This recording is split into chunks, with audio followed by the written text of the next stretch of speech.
Messi এতটাই দ্রুতগতির ছিল যে তাকে ট্যাকেল করা কঠিন ছিল। আমি চেয়েছিলাম ফাউল করতে, তবে তিনি কোন ফাঁক দিয়ে যে চলে যেতেন আমি বুঝতেই পারতাম না। মেসিকে প্রশংসায় ভাসিয়ে এভাবে মন্তব্য করেছেন ব্রাজিলিয়ান গ্রেট মার্সেলো। মেসিকে মানেন সর্বকালের সেরাও।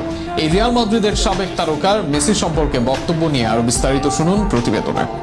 লিওনেল মেসি এমন এক ফুটবলার যাকে একদিনের জন্য বাদ দিয়ে ফুটবলের আলোচনা করা কঠিন। তার সবচেয়ে বড় প্রতিদ্বন্দ্বীরাও তাকে মানেন গ্রেটেস্ট অফ অল টাইম হিসাবে। কেউ কেউ মুগ্ধ তাকে নিয়ে, আবার অনেকে তো বিরক্ত এই ভেবে যে একজন ফুটবলার এতটাই নিখুঁত কিভাবে হয়। আর সেই ক্যাটাগরিরই একজন ব্রাজিলের মাদ্রিদ কিংবদন্তি মার্সেলো। লিওনেল মেসিকে তিনি ব্যাখ্যা করেছেন অসাধারণ ভাব। মাদ্রিদের ইতিহাসের অন্যতম সেরা এই কিংবদন্তি নিজেই ছিলেন মাঠের অলরাউন্ডার। হ্যাটার্সবিহীন এই তারকার চোখে মেসি ছিলেন গতিসম্পন্ন, ধরাছোঁয়ার বাহিরের একজন। রিয়ালের সাবেক এই লেফট ব্যাক সম্প্রতি লা রেভুলেতাকে দেওয়া সাক্ষাৎকারে বলেন, আমি তার অনেক প্রশংসা করি। সে একটা পাগল, সে অবিশ্বাস্য।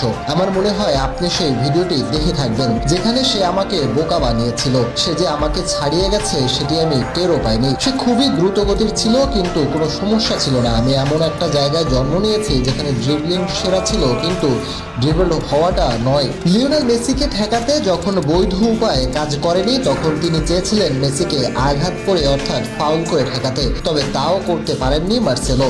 সে সম্পর্কে মার্সেলো যোগ করেন, কিন্তু মেসির সঙ্গে সমস্যাটা হচ্ছে আমি তাকে মারতে চেয়েছিলাম, কিন্তু আমি তার লাগাল পাইনি। রিয়াল মাদ্রিদে ক্রিস্টিয়ানো রোনালদোর সঙ্গে দারুণ বন্ধুত্ব ছিল মার্সেলোর, তাই স্বাভাবিকভাবে সর্বকালের সেরার প্রশ্নে রোনালদোর দাবির প্রশ্নটিও সামনে এলো। এ ব্যাপারে মার্সেলো জানান, তিনি এবং রিয়াল তার সতীর্থরা সৌভাগ্যবান একই সময়ের দুই সর্বকালের সেরার সঙ্গে খেলার